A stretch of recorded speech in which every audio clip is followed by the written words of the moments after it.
aqui.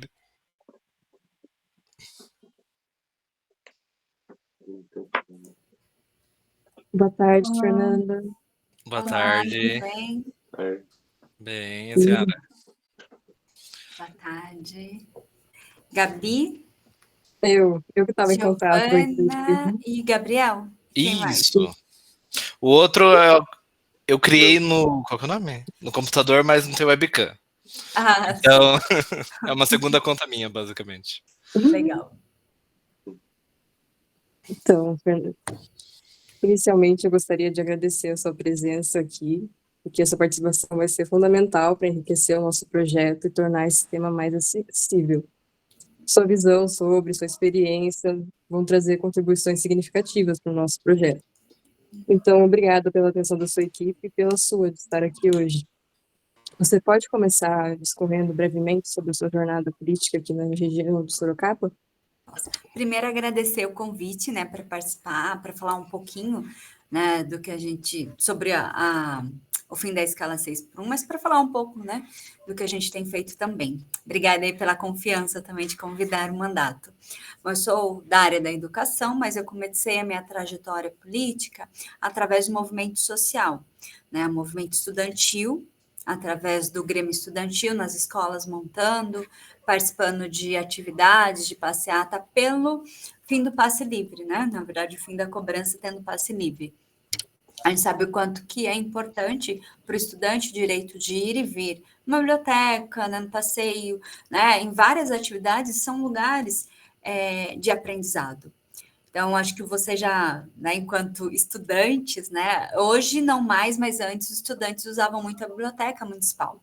Hoje, através da internet, né, é mais fácil, mas o SESC é um espaço de pesquisa, né, a gente pode ir em vários outros locais, junto com a temática da professora, a disciplina, você pode criar algumas ações fora do âmbito escolar. Então, é um espaço de aprendizado também. Quando a gente traz essa discussão do passe livre, foi bem interessante, foi minha atuação, primeira atuação aí do movimento, né, de entender como funcionava, entender enquanto sujeito de ação de uma vida política. Após isso, eu fiz curso de letras na Uniso, me formei, né, e comecei a participar, a lecionar. Participei da PUESP, que é o Sindicato dos Professores, que é um sindicato importante, é o maior da América Latina. E ali eu também comecei a, né, participar das discussões. Mas antes, no centro acadêmico, a gente tinha também, né, uma participação de defender alguns direitos, né, dos estudantes, porém com uma diferença, né, porque as escolas públicas, as universidades públicas, você tem até um tempo maior, porque a grande maioria dos alunos das escolas particulares tem uma rotina de vida diferente e entra no debate do tempo que nós temos, né? Tanto para estudar quanto para participar da vida política, da conjuntura local, estadual e federal. Então, quando a gente traz essa discussão para o âmbito acadêmico privado, né, das universidades privadas, até a participação mais reduzida. Mas a gente, dentro ali de algumas demandas, a gente conseguiu participar do centro acadêmico, e depois a PUESP, participei como assessora do mandato do vereador Raul Marcelo na época, né? Hoje ele está como vereador na Câmara novamente, foi deputado, então tive essa experiência. E sendo filiada a um partido, né? O partido do PSOL. Minha primeira filiação foi no PT, em 98, 99.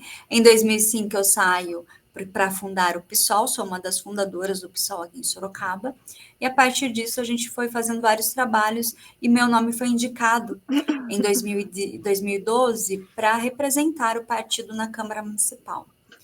Eu fui a mais votada em 2012, não assumindo porque a gente não conseguiu fazer aí o coeficiente para ter uma cadeira. Em 2017, nós temos aí só mais votado partido e a gente elege uma cadeira, né, aqui na Câmara Municipal.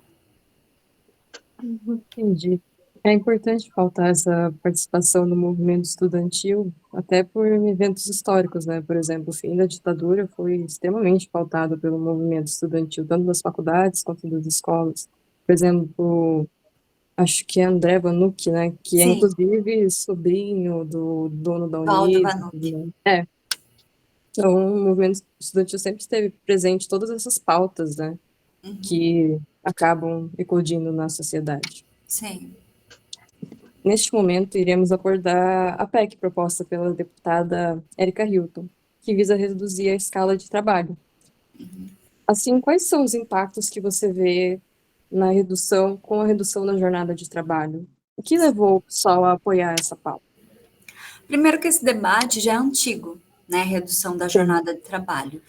Né? Nós temos aí no século XIX, século XX. Século XIX, as pessoas trabalhavam aí 16 horas por dia, foi reduzido para 12 horas por dia, né? E conforme a luta da classe trabalhadora, você teve aí uma força, né? E dos acordos, porque há momento que os trabalhadores paravam para exigir mais direitos, tinham os acordos e tinham os avanços, né?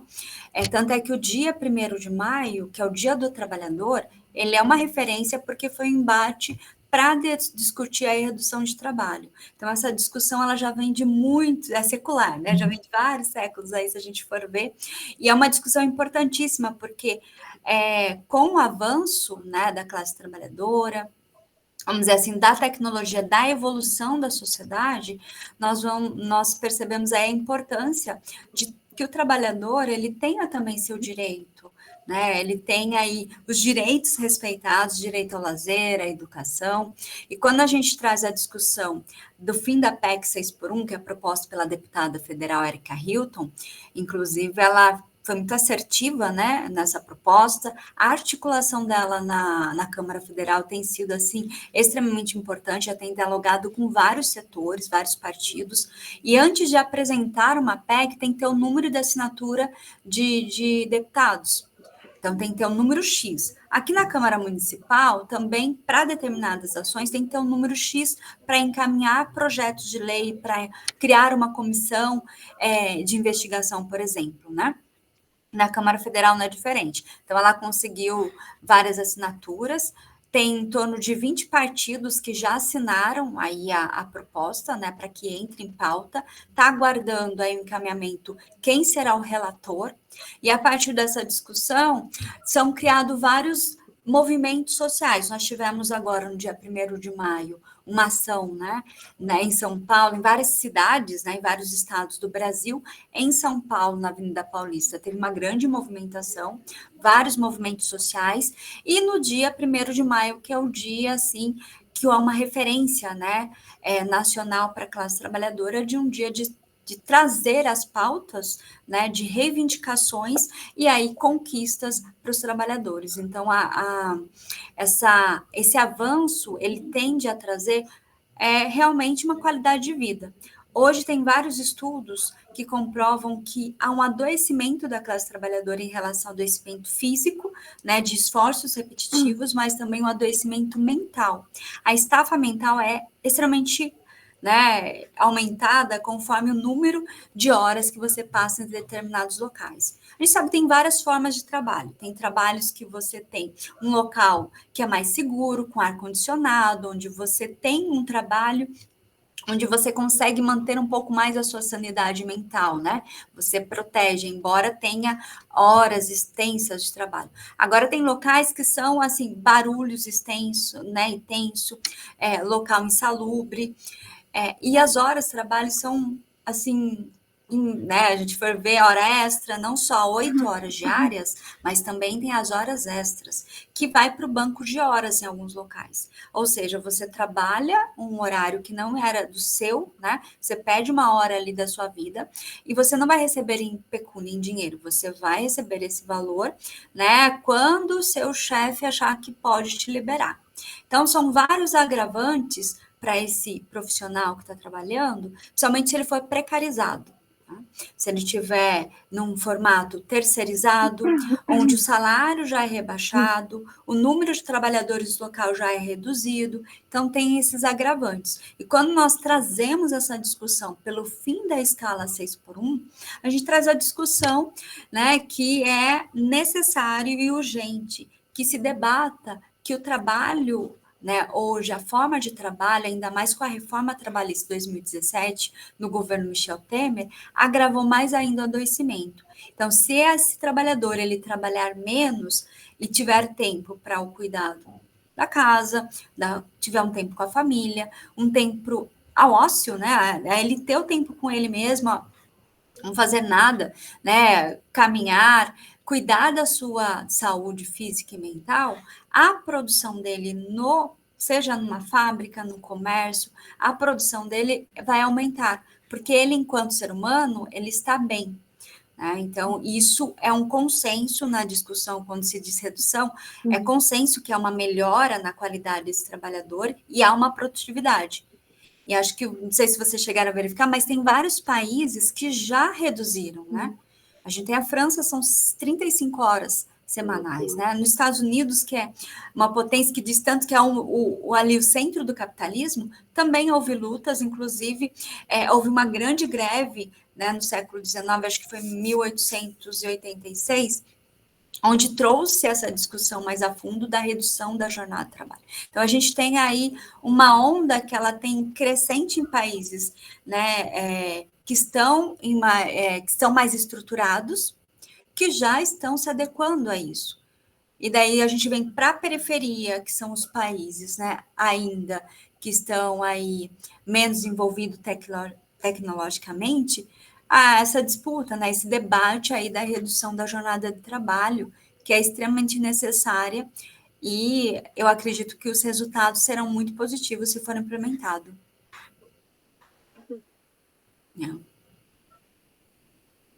Entendi. Bons pontos levantados, vereadora. A gente vai tocar no nosso trabalho bastante a respeito do movimento VAT, né, que levantou essa pauta de uma forma muito cidadã, em sua própria Constituição. Sim. O movimento VAT tem ganhado destaque nas discussões sobre trabalho e direitos. A senhora pode nos explicar o que ele representa e qual a sua relação com a PEC 8 de 2025? Sim, o movimento VAT, Vida Além do Trabalho, só o nome já é um nome assim que agrega, né? Ele foi organizado, um dos representantes a nível nacional é o Rick Azevedo, que ele foi eleito recentemente vereador do Rio de Janeiro, e ele trouxe esse debate de uma forma de indignação da própria condição de vida que ele estava, né? Enquanto profissional, trabalhando de forma, né, longas horas e ainda no horário de folga, inclusive ele traz muito bem isso, né? Que o horário de folga dele, a chefia ligou dizendo para ele entrar no dia seguinte no horário, né, que seria antes do horário que seria normal.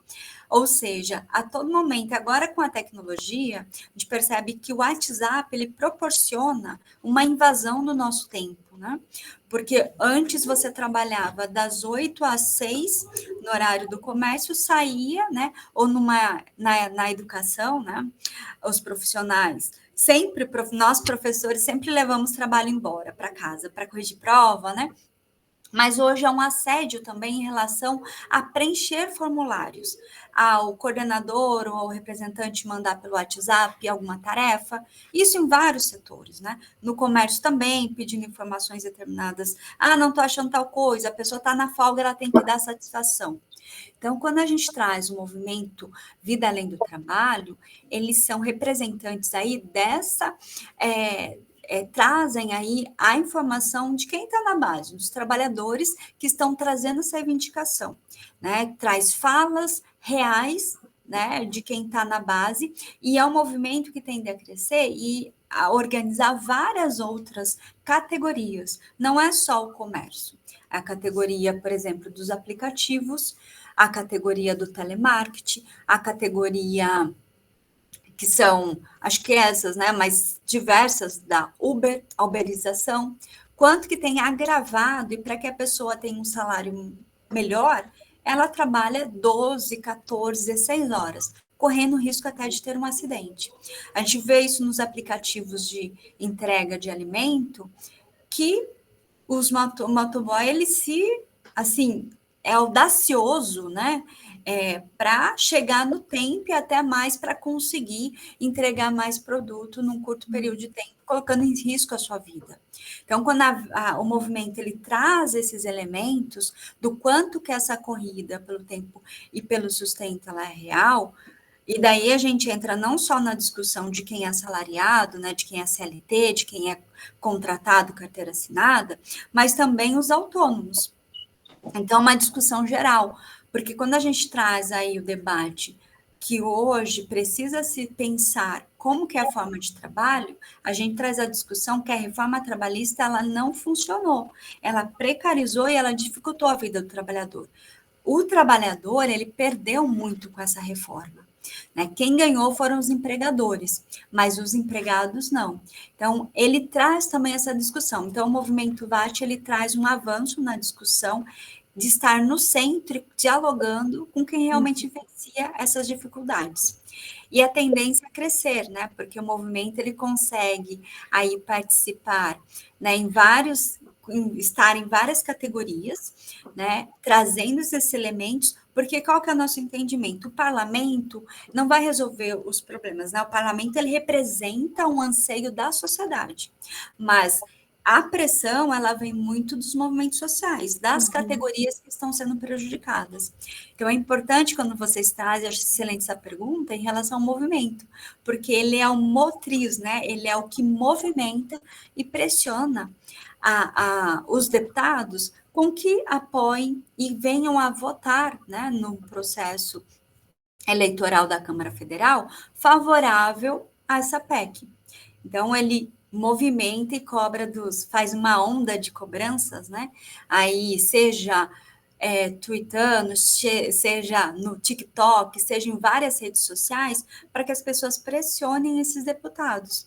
Porque dessa forma você consegue entrar em setores conservadores, inclusive desses 20 partidos que assinaram a abertura da PEC, né, para que ela entrasse em discussão, nós temos vários partidos de direita e extrema-direita.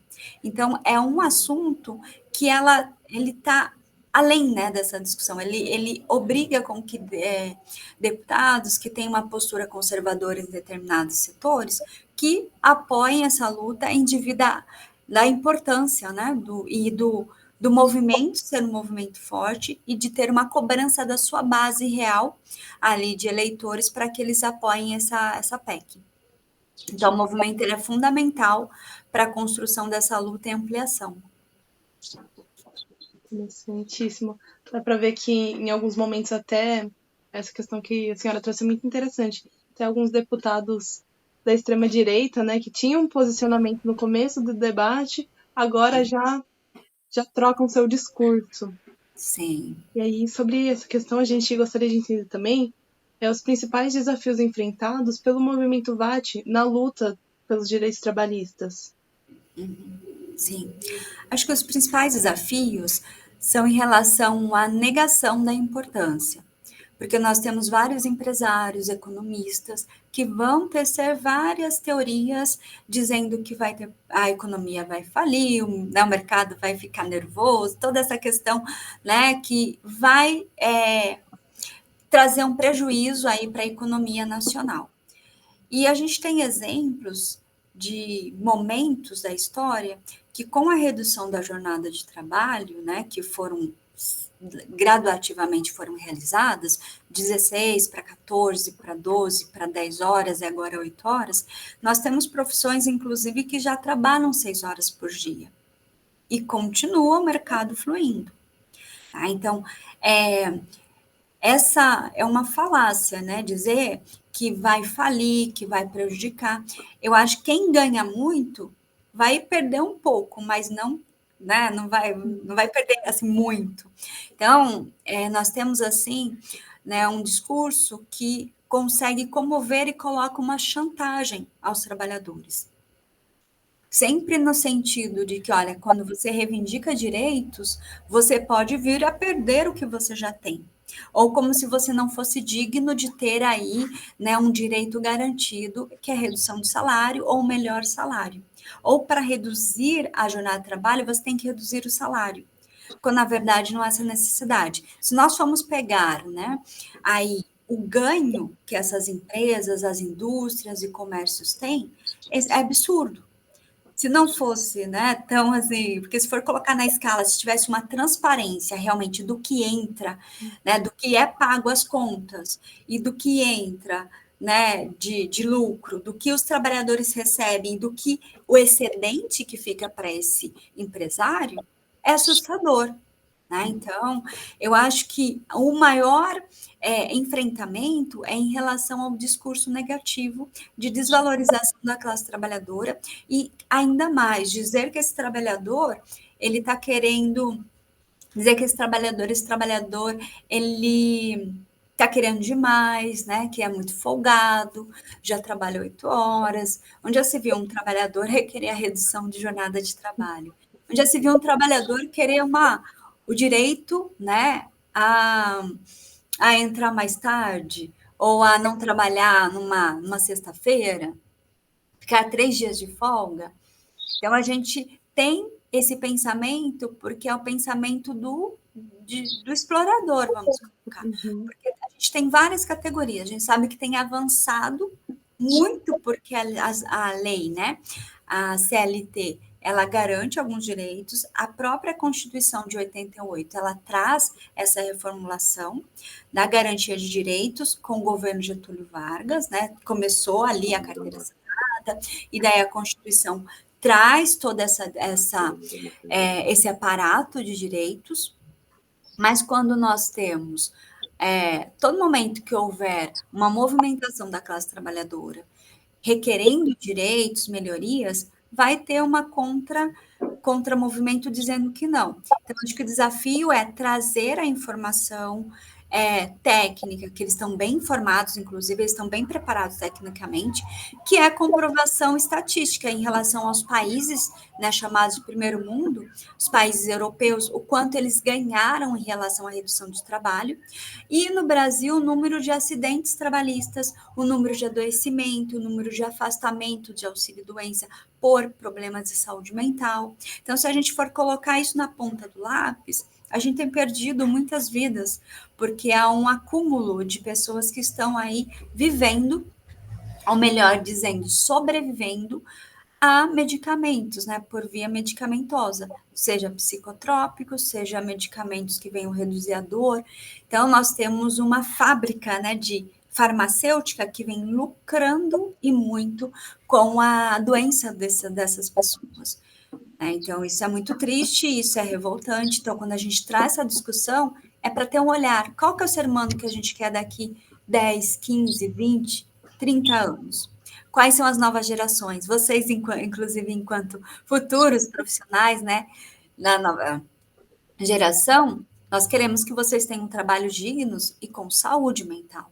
Né? Então, a gente está lutando hoje para que vocês e para que, né, filhos, netos e as futuras gerações, elas tenham condições de ter uma vida, né, além do trabalho. Porque o ser humano, ele é muito mais, e tem até uma música do Titãs, de 97, que é aquela comida, né? A gente não quer só comida, diversão e arte, né? A gente quer ir para qualquer parte, a gente quer ter direito a estudar música, né? Estudar uma língua nova, fazer um novo curso. O ser humano, ele tem essas habilidades, mas que ficam ali sem serem despertadas. Então, quando a gente traz essa discussão, a gente quer que o ser humano ele seja completo na sua totalidade. E para isso ele precisa ter tempo para elaborar e para vivenciá-las. Obrigada. Excelente. Boa tarde, deputada. Meu nome é Diogo. Em relação às implicações sociais e políticas, de que maneira a redução da jornada de trabalho ela poderia estar impactando a desigualdade social no Brasil? Bom, acredito que tem a discussão, com a redução da jornada de trabalho, a gente conseguiria contratar mais pessoas. Então, a gente tem um exército de pessoas, né, que estão desempregadas, e com a redução, você aumenta a vaga para que mais pessoas possam ser contratadas.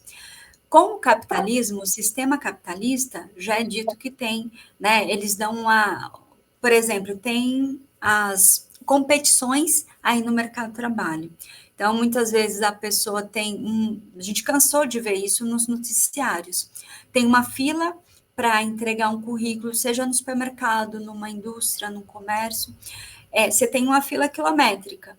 Ou seja, às vezes abre uma vaga, né? Abre poucas vagas e tem uma fila enorme. E isso dá o direito a esse empregador até sucatear mais. Eu vou colocar um valor baixo, porque eu sei que alguém nessa fila vai aceitar a proposta que eu ofereço. Então, a gente tem uma oferta de trabalho muito grande, né? Um número de trabalhadores aguardando muito grande. Então, quanto mais trabalhadores estão aí aguardando e precisando de trabalho, você cai aí o salário, né? Você reduz aí o valor de determinadas profissões. Porque o mercado, ele tem várias, né? Ele pode escolher ali, né, jogar um salário mais baixo, que vai ter sempre alguém disposto a aceitar, em virtude da precarização, em virtude da dificuldade financeira, muitas vezes da miserabilidade que essa pessoa pode estar enfrentando.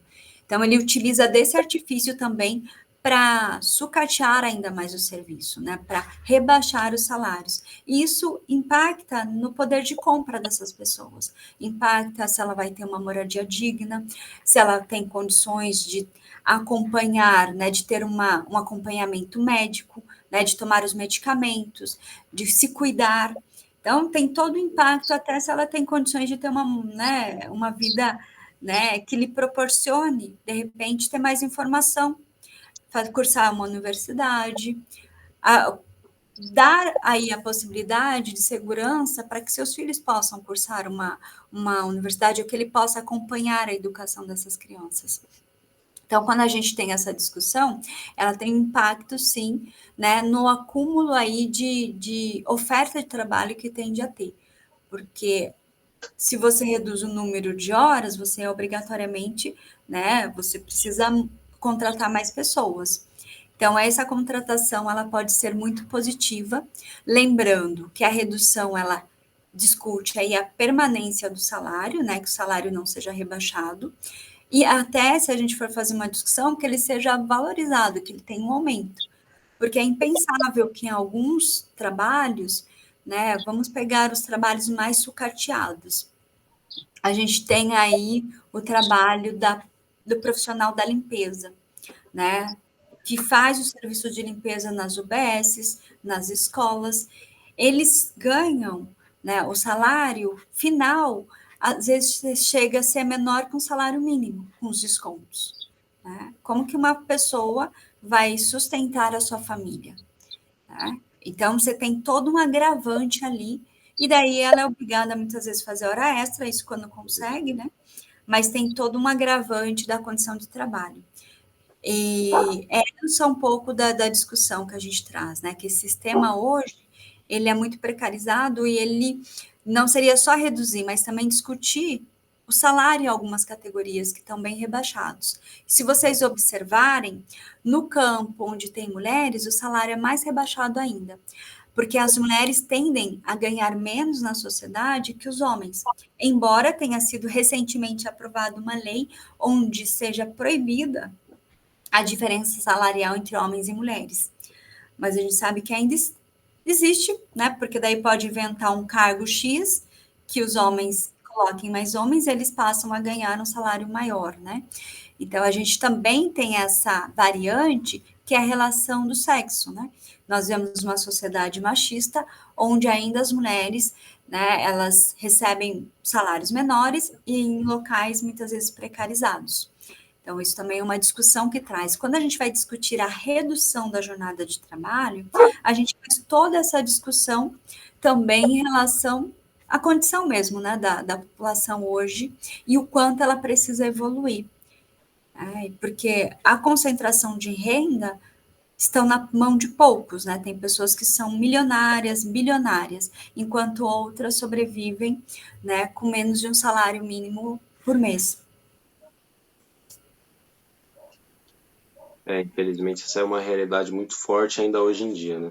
Sim. Nesse sentido, vereadora, quais estratégias a Câmara de Vereadores de Sorocaba ela vem utilizando para engajar mais pessoas nessa discussão sobre a redução da jornada de trabalho? Sim. Então, a Câmara é um espaço que a gente legisla, né, a produção de leis internamente é no município. Mas, enquanto parlamentar, a gente traz vários debates, inclusive aqui para o plenário, né? Nós teremos uma audiência pública agora no dia 10, né, sexta-feira, com a Erika Hilton, que é né, uma autora do projeto que está encabeçando. Nós teremos essa audiência pública na Câmara Municipal, onde vai trazer esse debate. A Câmara ela é televisionada, né, as audiências públicas. Então, quem está em casa vai poder entender melhor como está essa situação.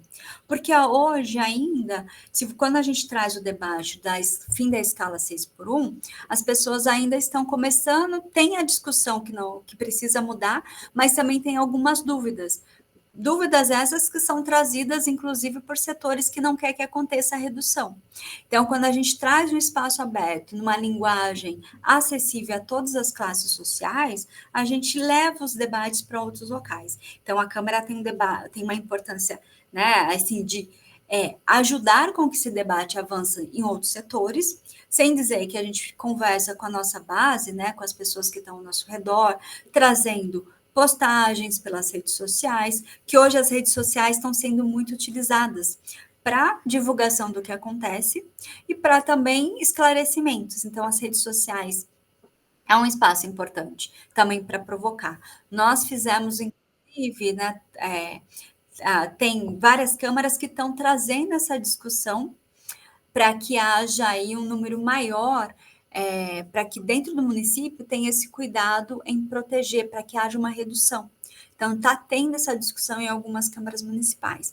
Mas eu entendo que nós, enquanto parlamentares, enquanto também espaço, né, de atuação, a gente tem aí de divulgação e ampliar as campanhas. Existe hoje também uma campanha que iniciou, que é o plebiscito pelo fim da escala 6x1 no Brasil.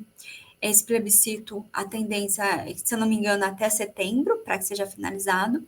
Então, está acontecendo a votação em vários setores. Em Sorocaba, teve algumas atividades onde foram feitas coletas de assinatura, que as pessoas pudessem ali votar. E esse plebiscito é uma forma de informar como que está sendo, né? Você vai, conversa com a pessoa, tira a dúvida, né? E traz para ela informações que muitas vezes não teve tempo de tê-las em virtude da sua carga de trabalho, né? E a gente, se for pegar o universo feminino, como eu falei, as mulheres, elas não trabalham só remuneradamente, né? Fora da sua residência, da sua casa. Elas também trabalham internamente. Então, tem várias jornadas de trabalho, né? Tem uma pesquisa de 2022 que traz que as mulheres trabalham 10,4 horas por semana a mais que os homens. Então, isso lá já limita, por exemplo, de ler um artigo, de ler uma revista, de ler uma reportagem, porque ela está cuidando de outros afazeres. E o tempo que ela tem, ela vai querer descansar, né? Porque o cansaço físico também prejudica a sua elaboração intelectual. Então, quando a gente traz essa discussão de emancipar e com o plebiscito de levar essa discussão para mais locais, é fundamental que mais pessoas tenham a informação e possam defender aí a PEC 08 que foi apresentada esse ano. Certo. Para finalizar, há uma resistência por parte dos setores da sociedade em relação a essa PEC 8 de 25? Sim.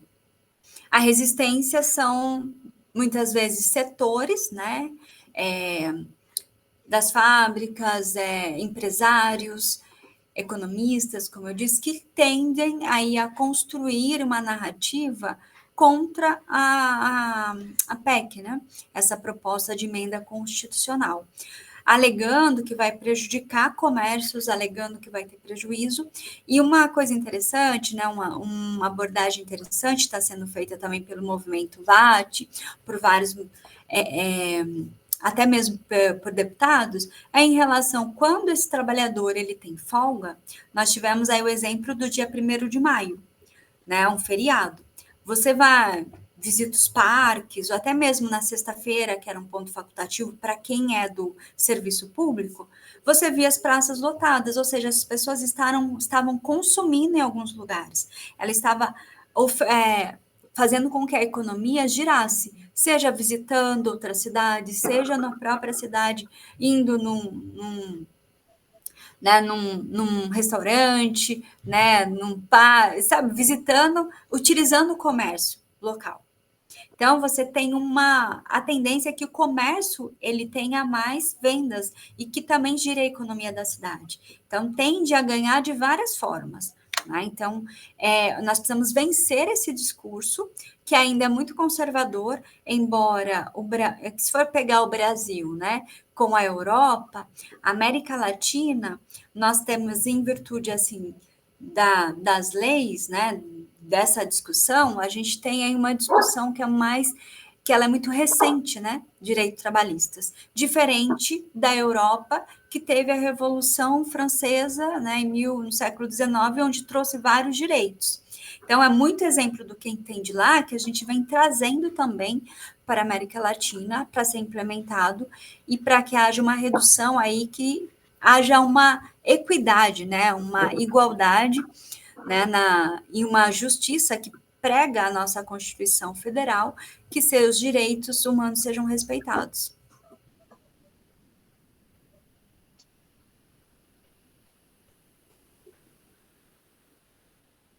Eu acho que a PEC também é uma via de mão dupla para pequenos comerciantes, né? Porque, como você disse, a economia é como se a economia fosse se distribuir entre os demais comerciantes também, né? Porque a gente tem um panorama em que a concentração de renda está em grandes empresários.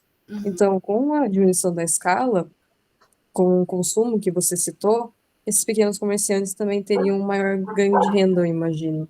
Sim, exatamente. Porque normalmente é no bairro, né, que as pessoas Sim. andam, vão comprar, elas utilizam ali, né? E tem muitos comércios que são familiares, né? Então, até para trazer essa discussão, né, para que haja uma elaboração melhor. Mas eu acho que todo mundo tende a ganhar. Só que, se a gente for pensar, quem detém o poder, né, eles querem sempre manter aí, né, concentrado, porque se o trabalhador ele tiver mais tempo para estudar, para o lazer, a tendência, nós esperamos, acho que a gente quer que a sociedade evolua, né, de forma crítica, de forma a avaliar o que está certo e errado, né, que se posicione politicamente, porque muitos têm o hábito de votar no processo eleitoral e não acompanhar os candidatos que foram eleitos. E isso tem um resultado determinante na vida dessas pessoas, porque é na Câmara Municipal que é votado algumas leis, por exemplo, se tem aumento, né, de funcionário público para atender, se vai ter mais investimento para a construção de uma creche, se vai ter mais investimento para melhoria de uma estrutura de lazer no bairro, na sociedade, né, construção de uma piscina comunitária. Então, são todas essas questões. E a nível estadual também, e a nível federal. Quando essas pessoas elas têm mais tempo, inclusive para leitura, para pensar e analisar a conjuntura local, eu acredito que todo mundo ganha. Mas tem aí alguns setores que podem se prejudicar, porque eles vivem através da desinformação do ser humano. Quando o seu eleitor ele é desinformado, ele aceita fake news, que tem uma crescente, a gente percebe aí que quem está no poder permanece mesmo não tendo uma conduta ética com a que ele se comprometeu. Inclusive não cumprindo seu programa de governo, seja do executivo, as propostas que foram apresentadas às vereanças, a nível estadual, até a nível federal. Então, quando esses parlamentares que se recusam a cumprir com o que eles se estabeleceram, né, é importante que a população ela tenha ciência e possa cobrar. Então, se você tem mais tempo livre, você, teoricamente, vai ter mais tempo para acompanhar como que está a sociedade, né, e aí participar dela. Que é o que nós desejamos e esperamos, né? Inclusive tempo para estudar, né? Para elaborar.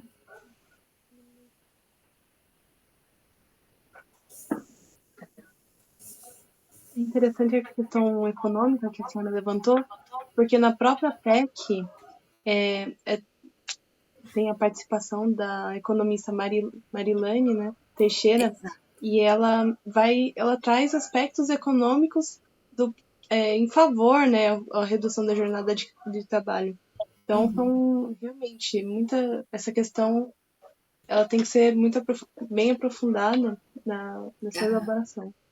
Sim, bem lembrado, porque ela é uma professora da Unicamp, né, no curso de economia, economista, e ela traz essa defesa. Então, a gente tem a sociedade, Giovana, né? Ela é dividida em classes sociais, né? Então, é uma disputa mesmo, né, de narrativas. Hoje nós estamos cada vez mais evidente isso. Então, a gente tem várias pessoas, né, vários intelectuais que também estão na defesa. E daí é essa discussão que a gente traz, né? De que lado você está da história? Você está do lado de defender a classe trabalhadora, defender com que as pessoas tenham direito à vida, tenham direito ao lazer. As pessoas defendem tanto, tem tantos parlamentares que defendem a família, mas como que ele defende a família quando a pessoa não tem tempo de ficar com ela?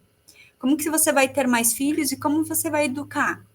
Para você ter mais, né, ter uma escolha de ser pai ou mãe, você precisa ter seu direito garantido ao final de semana, a educar seus filhos, a cuidar da sua casa, a ter um relacionamento. Então, é muito contraditório quando as pessoas dizem que defendem a família, mas, ao mesmo tempo, elas não defendem que essas famílias estejam reunidas. Porque você trabalha direto, como você vai se reunir?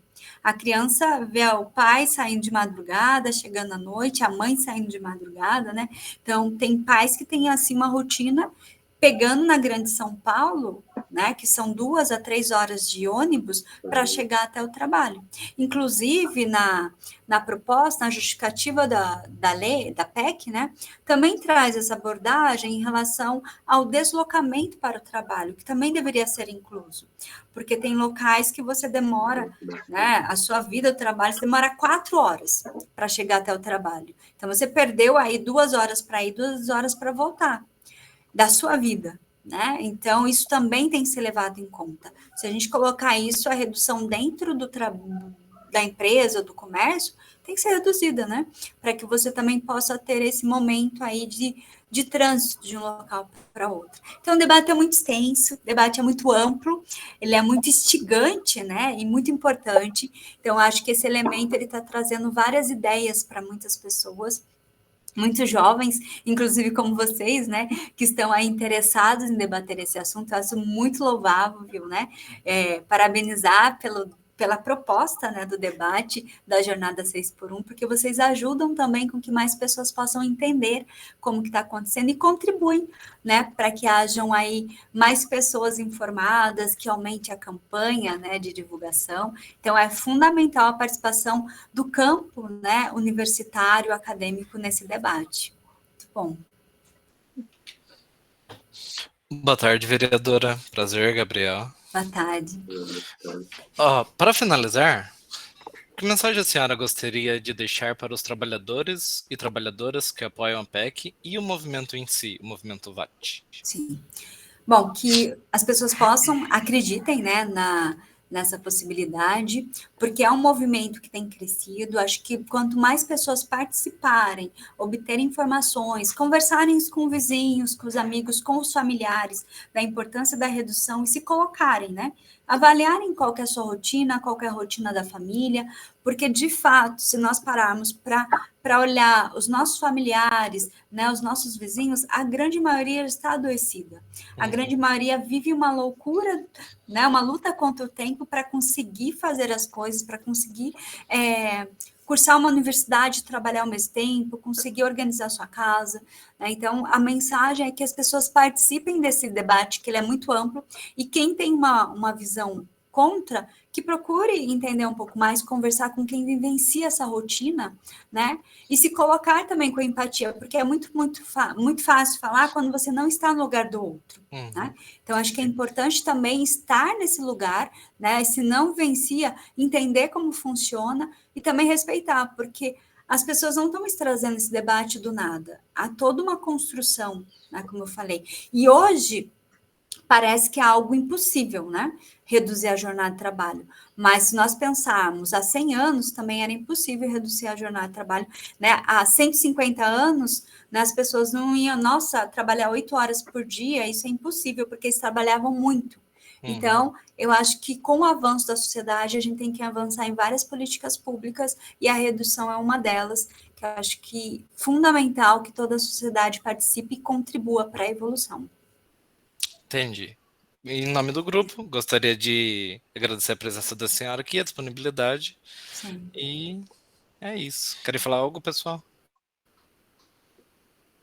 Queria agradecer também, né, porque pela atenção da sua equipe, porque estiveram à disposição o tempo todo, que nós chamamos, eles marcaram um dia, ofereceram a câmera para nós irmos, infelizmente a gente não pôde por conta da semana de provas que a gente está, Sim, mas agradecer toda a atenção do seu mandato, com a pauta e legal. com o projeto.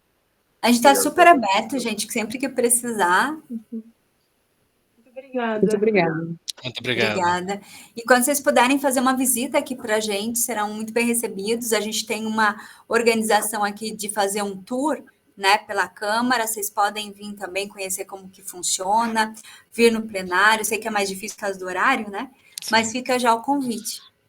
Muito Obrigada. Tá bem? Certo, muito obrigado. Né? Obrigada, gente. Até mais. Até mais. Até. Tchau.